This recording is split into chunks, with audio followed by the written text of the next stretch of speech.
പേഷ്യന്റിന്റെ scanning report വന്നപ്പോഴേ അതിനകത്ത് ഈ ഗ്രന്ഥിവീക്കത്തെ കുറിച്ച് പറഞ്ഞിട്ടുണ്ടായിരുന്നു. ഈ ഗ്രന്ഥിവീക്കം എന്ന് വെച്ചാൽ വളരെ നല്ല ചോദ്യം. അത് എപ്പോഴും ഈ ഒരു വിഷയം എന്ന് പറയുന്നത് ആണുങ്ങള് പലപ്പോഴും ഡോക്ടറെ പോയി വിസിറ്റ് ചെയ്യാൻ മടിക്കുന്ന തന്നെ ഒരു വിഷയമാണ് ഈ ഗ്രന്ഥി വീക്കം അല്ലെങ്കിൽ പ്രോസ്റ്റാറ്റോമെഗാലി എന്ന് പറയുന്നത്. ഈ പ്രോസ്റ്റേറ്റ് ഗ്രന്ഥി എന്ന് പറയുന്നത് എങ്ങനെയാണോ സ്ത്രീകളിൽ യൂട്രസ് ഉള്ളത് അതുപോലെ ആണുങ്ങളിൽ മാത്രം കണ്ടുവരുന്ന ഒരു ഗ്രന്ഥിയാണ് ഈ പ്രോസ്റ്റേറ്റ് ഗ്രന്ഥി എന്ന് പറയുന്നത്. ഇത് മൂത്രനാളിക്ക് ചുറ്റും ഉണ്ട ഒരു ഗ്രന്ഥിയാണ്. നമുക്ക് 3 രീതിയിൽ തിരിക്കാം.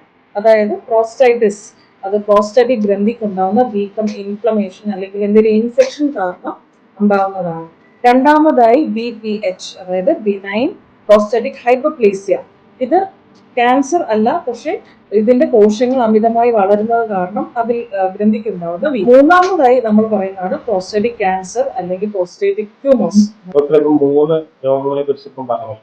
ഇതെല്ലാം ഒരേ കാറ്റഗറിയിൽ പെടുന്ന ആൾക്കാർക്ക് മാത്രമാണ് ഈ രോഗങ്ങൾ. എല്ലാം ഒരു കാറ്റഗറി അല്ല. നമുക്ക് പറയാം ഈ പ്രോസ്റ്റൈറ്റിസ് എന്ന് പറയുന്നത് അത് കൂടുതലും നമ്മൾ ഒരു 20 തൊട്ട് 40 വയസ്സിനുള്ളിലുള്ളവർക്കാണ് കണ്ടുവരുന്നത്. ഇത് നമുക്ക് തിരിക്കുന്നത് 2 തരത്തിൽ, അതായത് അക്യൂട്ട് ആൻഡ് പെട്ടെന്ന് ഈ അണുബാധ എന്തെങ്കിലും ഉണ്ടാവുന്ന രീതിയിൽ അങ്ങനെയുള്ള കാര്യങ്ങൾ വരെ. ഈ ക്രോണിക് എന്ന് പറഞ്ഞാൽ അടിക്കടിക്ക് ഇതുപോലെ ഇൻഫെക്ഷൻ വരുന്ന കാരണം ഈ ഗ്രന്ഥിക്ക് ഉണ്ടാവുന്ന വീക്കം.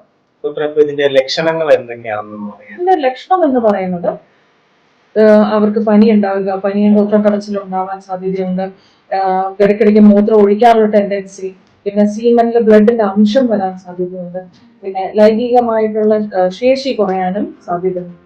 ഈ ബിനൈൻ പ്രോസ്റ്റാറ്റിക് ഹൈപ്പർപ്ലേസിയ ഇത് കൂടുതലും നമ്മൾ പ്രായം ചെന്നവർ, അതായത് 65 വയസ്സിന് മുകളിലുള്ളവരിലാണ് ഇത് കണ്ടുവരുന്നത്. പ്രായ സംബന്ധമായിട്ടുണ്ടാകുന്ന ഗ്രന്ഥിയായിക്കോട്ടെ, ക്യാൻസർ ആയിക്കോട്ടെ, ട്യൂമർ ആയിക്കോട്ടെ, എല്ലാ സിംറ്റംസും ഒരേപോലെ തന്നെയായിരിക്കും. അതായത് ഇവർക്ക് മൂത്ര തടസ്സം ഉണ്ടാകും, രാത്രി അടിക്കടിക്ക് മൂത്രം ഒഴിക്കാനുള്ള ബുദ്ധിമുട്ടുണ്ടാവും, പിന്നെ മൂത്രം പോകുന്നത് ഉറ്റി പോകുന്ന ഒരു ഇതുണ്ടാവും, അല്ലെങ്കിൽ ഒരുപാട് സമയം എടുക്കും മൂത്രം പോകാന്.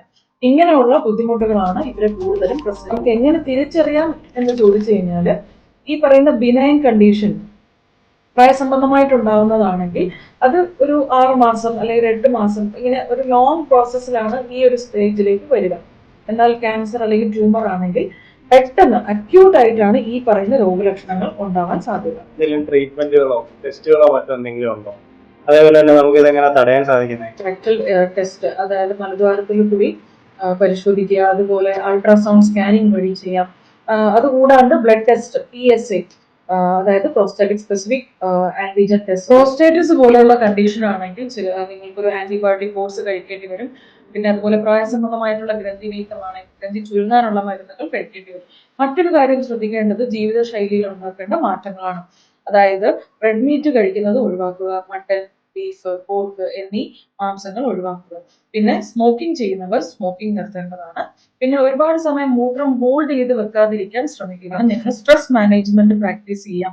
ആൽക്കഹോൾ, കഫീൻ അടങ്ങിയിട്ടുള്ള വസ്തുക്കൾ മാക്സിമം ഒഴിവാക്കുക. സ്പൈസി അല്ലെങ്കിൽ അധികം മസാലയുള്ള ഫുഡുകളും കഴിക്കുക.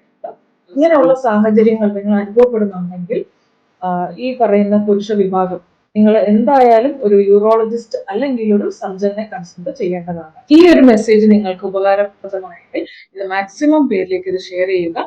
Stay happy, stay healthy.